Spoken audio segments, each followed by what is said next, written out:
Hi dear friend, जैसा कि आप देख रहे हैं स्ट्रेंथ ऑफ मटेरियल। और स्ट्रेंथ ऑफ मटेरियल में ऑलरेडी मैंने चैप्टर नंबर 2 स्टार्ट कर दिया है, जिसमें ये लेक्चर नंबर 3 है। और इस लेक्चर नंबर 3 में आज हम सभी पढ़ने वाले हैं importance of SFD and PMD. ठीक है, एसएफडी क्या होता है आपको पता ही है, पीएमडी क्या होता है। एसएफडी शियर फोर्स डायग्राम,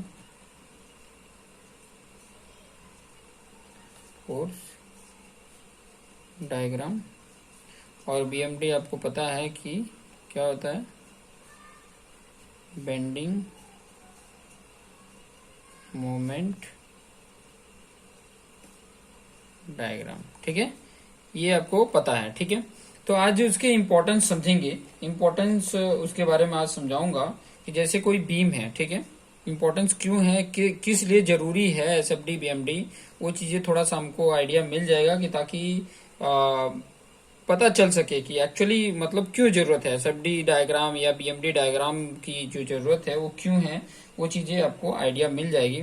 तो जैसे आपको बेसिक कॉन्सेप्ट ऑफ सोम जो पहला चैप्टर में बता रहा था इंटरनल लोडिंग के बारे में, ठीक है, इंटरनल लोडिंग, तो वहां पर मैंने आइडियाज दिया था कि जैसे कि मान लो कि ये कोई बीम है, ठीक है, मान लो ये कोई बीम है, ठीक है, ये इस प्रकार का कोई बीम है, ठीक है, और इसके ऊपर कोई एक्सटर्नल लोडिंग लग रहा है, ठीक है, एक्सटर्नल लोडिंग लगता था।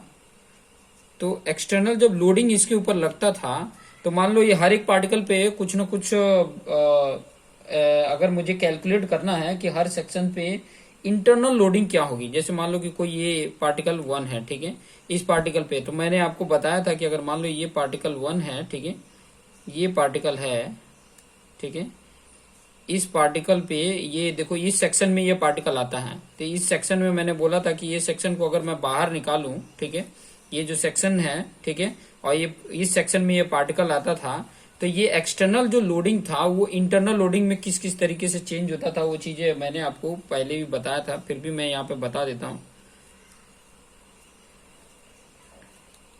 इस तरीके का आपका ये सेक्शन मैंने निकाला, ठीक है, यहाँ पर आपका ये पार्टिकल 1 है, ठीक है, इस सेक्शन में, ये सेक्शन में, ये मान लो अगर ये सेक्शन की अगर मैं बात करता हूँ, ये एक्स एक्स सेक्शन है, तो मैंने आपको बताया था कि इस लोड के कारण, जो एक्सटर्नल लोड के कारण उसमें इंटरनल लोडिंग आती है। जैसे मैंने बताया था कि एक्स डायरेक्शन में, डायरेक्शनल सेंस मेरा यही है, ये एक्स है, ये वाई है और ये जेड है, ठीक है, डायरेक्शनल सेंस वही है मेरा, ठीक है।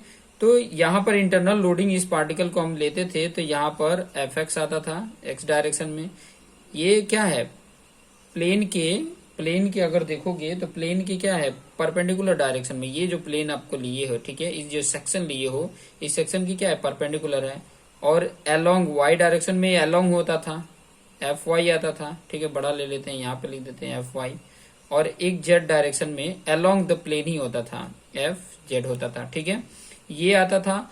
और मोमेंट भी आते थे, ठीक है, मोमेंट का अगर डायरेक्शन पता चलना है तो थंब रूल अप्लाई कर दो। फोर्स के डायरेक्शन में इस तरह अंगूठे को अगर आप लगाते हो, देखो ये एफ एक्स डायरेक्शन में, तो मोमेंट का देखो उंगलियों के डायरेक्शन में मोमेंट आएगा, ठीक है, देखिए उंगलियों का डायरेक्शन ये है, वही अगर इस तरीके से करते तो उंगलियों का डायरेक्शन कैसा है, ऐसे डायरेक्शन में है, ठीक है।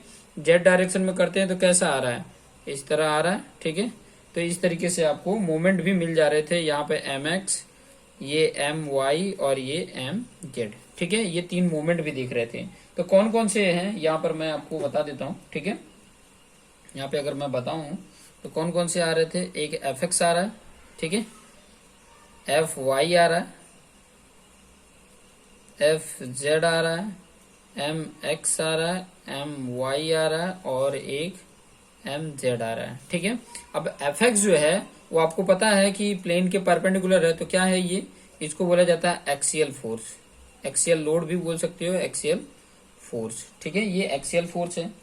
और आपको पता है कि एक्सियल फोर्स अगर है, ठीक है, तो उसका स्ट्रेस किस तरीके से फाइंड आउट करते हैं, अगर स्ट्रेस फाइंड आउट करना हो तो सिग्मा एक्स क्या हो जाता था, F x upon cross section area, जो भी होता था इसका जो क्रॉस सेक्शन एरिया है वो एरिया आ जाता था। एफ वाई क्या है, एफ वाई जो है वो क्या आता था, शियर फोर्स आता था, ठीक है, शियर फोर्स। एफ जेड भी क्या है, अलोंग द प्लेन है, तो ये भी शियर फोर्स होता था, ठीक है। और शियर फोर्स से आपको पता ही है कि क्या हम दोनों से कैलकुलेट करते थे, शियर स्ट्रेस। इससे हमें क्या मिलेगा, शियर स्ट्रेस कैलकुलेट होगा, ठीक है। और टाउ जिसको इंडिकेट करते हैं, ठीक है। और एमएक्स में अगर आप देखोगे तो एमएक्स से क्या फाइंड आउट करेंगे, तो एमएक्स आप देखोगे तो इसका ट्विस्टिंग मोमेंट आता था, ट्विस्टिंग मोमेंट आएगा।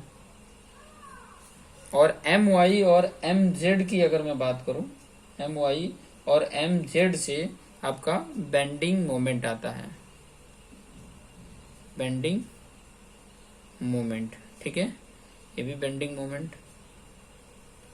ये चीजें मैंने ऑलरेडी बेसिक कॉन्सेप्ट ऑफ सोम में ऑलरेडी मैंने समझा दिया है कि ठीक है इस तरीके से आता है। अब इससे मुझे क्या आइडिया मिलता है, यहाँ से आपको आइडिया मिल गया कि ये आपका एक्सेल है, जिसे आप उसका एक्सेल स्ट्रेस फाइंड आउट कर लेते हो, ठीक है।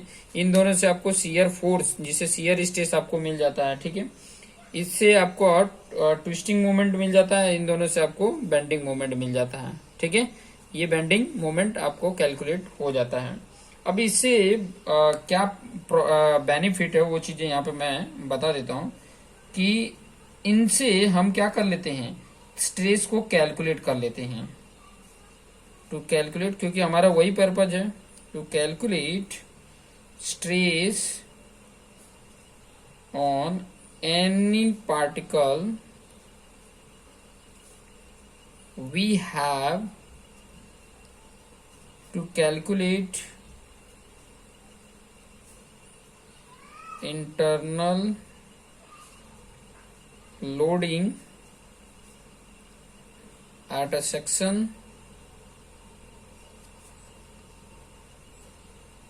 which is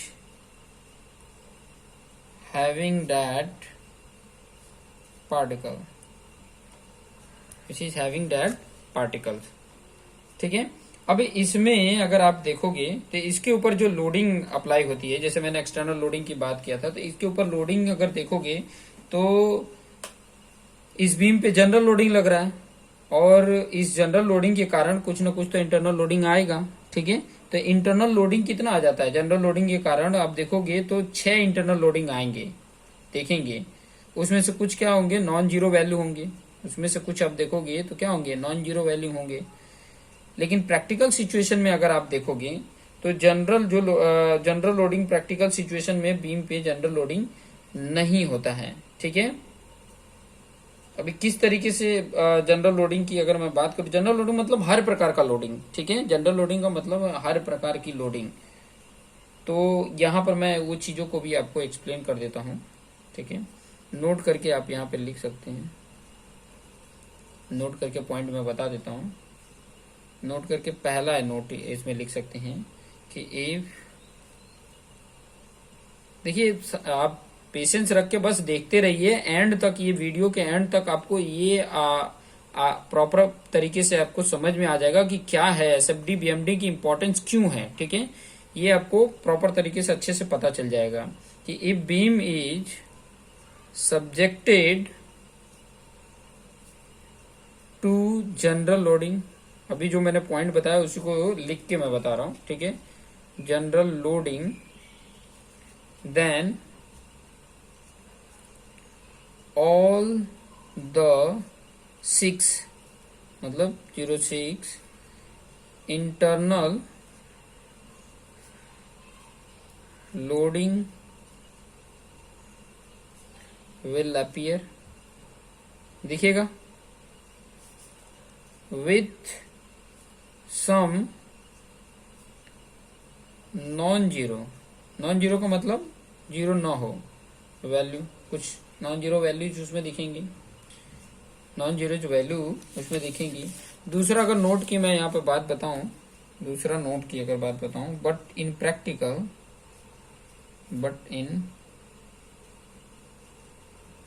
practical situation beams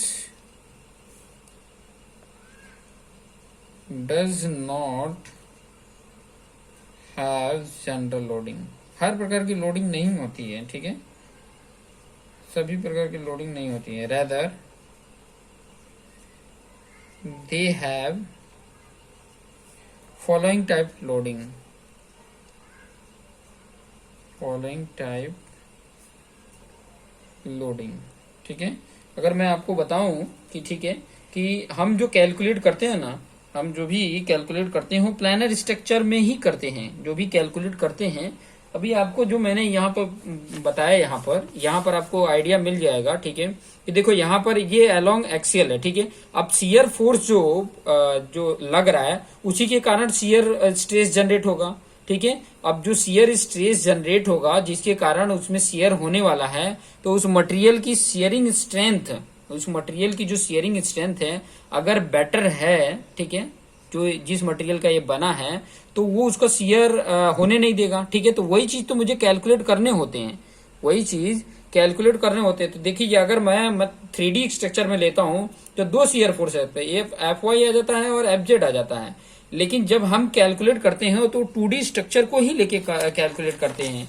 क्यों करते हैं वो चीजें मैं यहाँ पर एक्सप्लेन करके बताता हूँ। क्यों करते हैं कि जैसे कि जब भी हम ये बीम लेते हैं, जैसे कि मैंने ये बीम लिया, ठीक है, ये मैंने बीम लिया, ये 3D बीम है। ठीक है, मैं आपको दिखा रहा था, ये 3D बीम इस तरीके से है। ओके, थोड़ा सा डिफरेंट बन गया। अब आपको पता है कि जो लोडिंग लगता है, ये मान लो ये एक्सिस है, ठीक है, ये एक्सिस है इस तरीके का, ये एक्सिस है, मैं थोड़ा एक्सिस बना देता हूँ, ये एक्सिस। ठीक है, अब इस एक्सिस पे मान लो कि ये यूडीएल लग जा रहा हो, ठीक है, या पॉइंट लोड पी लग गया हो, ठीक है, या तो कोई मोमेंट लग गया रहा है वो एम, ठीक है, या तो कोई इंक्लाइंड लोड लग जा रहा है थीटा से, ठीक है, पी जीरो करके। तो ये जो भी लग रहे हैं तो देखेंगे आप कि ये जो ये एक्स और ये वाई और जेड, तो जेड प्लेन पे तो नहीं लग रहा है ना। ठीक है, यहाँ पर आप देखोगे तो सभी क्या है, इसी प्लेन पे लग रहा है ना। ये वाला जो आप प्लेन देख रहे हैं, ये वाला जो मैंने ये सेक्शन बनाया था, ये वाले प्लेन पे ही लग रहे हैं। ठीक है, जो भी लग रहे हैं इसी प्लेन पे लग रहे हैं। जेड डायरेक्शन में तो कोई लग ही नहीं रहा है, ये डायरेक्शन में ये प्लेन पे तो कोई फोर्स आपको दिख ही नहीं रहा है। तो यहाँ पर इसीलिए हम जो कैलकुलेट करते हैं, यहाँ पर अगर मैं बोलूं कि एक्स वाई प्लेन में लग रहा है सभी फोर्स कहाँ लग रहा है, एक्स वाई प्लेन में ही लग रहा है। ठीक है, थोड़ा सा जूम करोगे, थोड़ा सा आप देखोगे प्रॉपर तरीके से ना, तो आपको पता चलेगा कि सारे जितने भी इंटरनल लोडिंग आ रही हैं, ठीक है, वो सारे कहाँ पे आ रही हैं, एक्स वाई प्लेन पर ही आ रही है। यहाँ मान लो ये सपोर्ट है, यहाँ पर ये सपोर्ट है, ठीक है, इस तरीके का सपोर्ट है। तो इसके लिए मैं यहाँ पर लिखूंगा प्लानर स्ट्रक्चर। ठीक है, इसको क्या बोलेंगे, प्लानर स्ट्रक्चर, मतलब ऐसा स्ट्रक्चर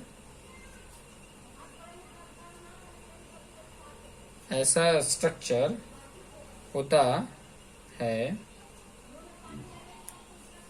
ठीक है, प्लानर स्ट्रक्चर ऐसा स्ट्रक्चर होता है जैसे मैंने यहाँ पे बताया। ठीक है, मतलब all loading acting on one plane only. ठीक है, मतलब कहेंगे कि ऑल लोडिंग, जितने भी लोडिंग है, ऑल लोडिंग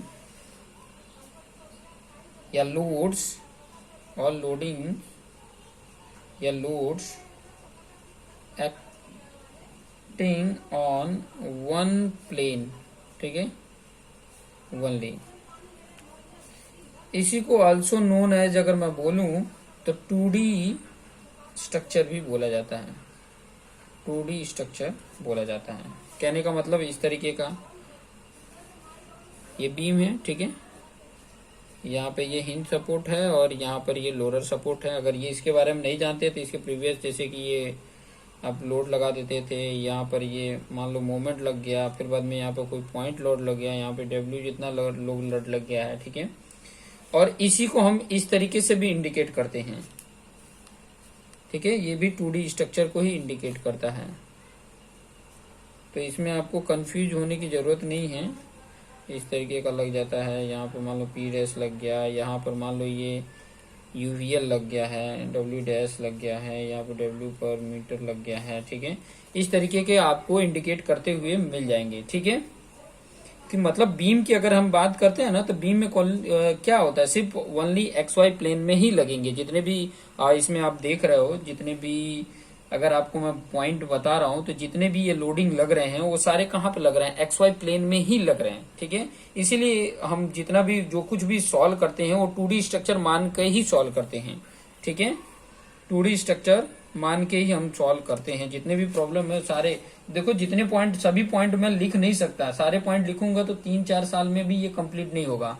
तो जो चीजें बता रहा हूं वो चीजें आप लिख सकते हो, ठीक है। आगे की पॉइंट अगर मैं बोलूं कि इस तरीके से आप इंडिकेट कर सकते हो, ठीक है। अब in number of internal loading in 2D structure की अगर मैं बात करूं, इंटरनल लोडिंग की अगर मैं बात कर रहा हूं जो ये 2D स्ट्रक्चर में है, बहुत इंपॉर्टेंट है, इसको मैं रेड पेन से लिख लेता हूं, ठीक है। Number of internal loading in 2D structure की अगर मैं बात करूं तो कितने होंगे, 3 होंगे, ठीक है। Number of internal loading 2D structure में कितने होंगे, 3 होंगे। और कौन कौन से होंगे, कौन कौन से होंगे, तो वो चीजें मैं यहाँ पे बता देता हूँ। एफ एक्स होगा, एफ वाई होगा और एम होगा, ठीक है। और एम कौन सा, एम जेड होगा। तो यहाँ पर और इम्पोर्टेंट पॉइंट मैं बताऊं कि जो पॉइंट 1 था उस पे जो स्ट्रेस फाइंड आउट करना था, तो उसको कैसे वो हम जान सकते हैं, with the help of this. ये वैल्यू जानने की जरूरत है जिसके कारण मैं स्ट्रेस उसके फाइंड आउट कर सकता हूँ, और उसी के हेल्प से मैं वही जो फाइंड आउट करना है वही चीज, वो फोर्स अगर हमें मिल गए, ये चीजें मिल गई, तो उसके जरिए हम उसके डायग्राम को ड्रॉ कर सकते हैं, ठीक है। तो मैं यहाँ पे बता दूं, टू फाइंड आउट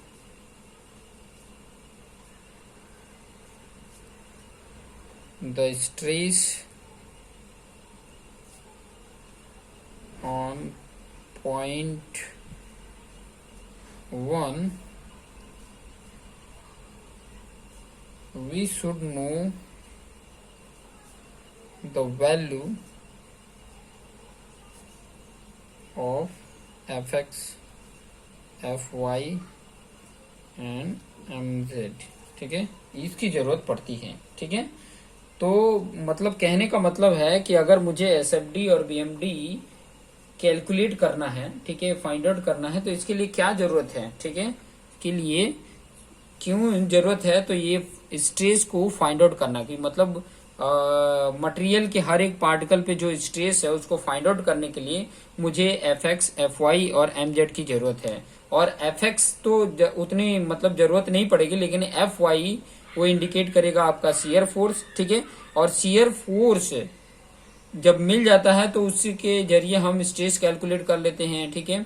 और एम जेड आपको पता ही है कि उससे एम जेड से आपको मैंने बताया कि बेंडिंग मोमेंट होता है, ठीक है। तो इसकी हेल्प से हम बेंडिंग मोमेंट डायग्राम ड्रॉ करके भी स्ट्रेस उसकी कैलकुलेट कर लेते हैं कि मतलब कहाँ कहाँ बेंडिंग मोमेंट है, और उसके बेस पे हम अंदाजा लगा लेते हैं कि यहाँ यहाँ बेंडिंग मोमेंट इतना है तो उसके स्ट्रेस कितने होंगे। ये सारी चीजें कैलकुलेट कर लेते हैं विद द हेल्प ऑफ, अभी वो चीजें मैं सारे कुछ आपको गाइडलाइन देके बताऊंगा कि ताकि आपको आइडिया मिल जाए कि किस तरीके से मतलब कैलकुलेट होता है, ठीक है, कि ताकि आपको आइडिया मिले। हर एक पॉइंट, जितना भी पॉइंट मैं बता रहा हूँ वो पॉइंट्स का आइडिया तभी मिलेगा कि जब आप ये एफ एक्स, एफ वाई और एफ एम जेड जो है वो फाइंड आउट करने आपको आ जाएगा। तो मैं आपको वो चीजें भी बताऊंगा कि कैसे किस तरीके से मतलब कहाँ कहाँ जरूरत होती है उसकी सारी वैल्यू फाइंड आउट करने के लिए, वो सारा कुछ मैं बताऊंगा आपको। मैं ये भी डिफरेंस करके बताऊंगा आगे के वीडियोज में कि ये जो बेंडिंग मोमेंट है या मोमेंट है वो डिफरेंट है या नहीं है, क्योंकि यूनिट तो सेम ही आता है, ठीक है, यूनिट एक ही जैसे कैलकुलेट, थोड़ा सा नॉर्मल डिफरेंट है, वो चीजें भी मैं आगे बताऊंगा। हर चीजों का क्लैरिफिकेशन आपको देकर मैं एक्सप्लेन करके बताऊंगा कि ताकि आपके अंदर कोई भी किसी भी प्रकार का कंफ्यूजन न रहे और आप आसानी से बेस्ट तरीके से आप कैलकुलेट कर सकें, कोई इसमें मतलब किसी भी प्रकार का प्रॉब्लम न हो और आप आसानी से कैलकुलेट कर सकें, इसीलिए मैं ये सब चीजें एक्सप्लेन करके बता रहा हूँ, ठीक है। तो अगर इसमें अगर आप और पॉइंट अगर देखेंगे तो ये जो चैप्टर है ना, इस चैप्टर में हम इंटरनल लोडिंग ही फाइंड आउट करना है। ये जो पूरा चैप्टर है अगर मैं आपको बताऊं तो इंटरनल लोडिंग ही फाइंड आउट करना है, ठीक है। और जो जितने स्ट्रक्चर में एलिमेंट में जितने भी इंटरनल लोडिंग है वही चीज मुझे फाइंड आउट करना है। ये FYMZ ही तो यहाँ पे फाइंड आउट करना है, और इसी की हेल्प से हम जो प्लानर SFD BMD को एक तरीके से बोला जाए तो प्लानर लोड जो लगता है, ठीक है, प्लेनर लोड उसके ऊपर जो लगता है वही चीज तो फाइंड आउट करना है। और इसीलिए तो हम SFD और BMD पढ़ते हैं, प्लेनर लोड लगता है इसीलिए हम क्या करते हैं, SFD BMD फाइंड आउट करते हैं। ठीक है, तो इस चैप्टर में आपको क्या फाइंड आउट करना है, इंटरनल लोडिंग किस तरीके से है वो सारी चीजें मैं आगे की वीडियोज में एक्सप्लेन करके बताऊंगा। तो देखते रहिए और अपने आप को बेस्ट बनाते रहिए। Thank you for watching this video.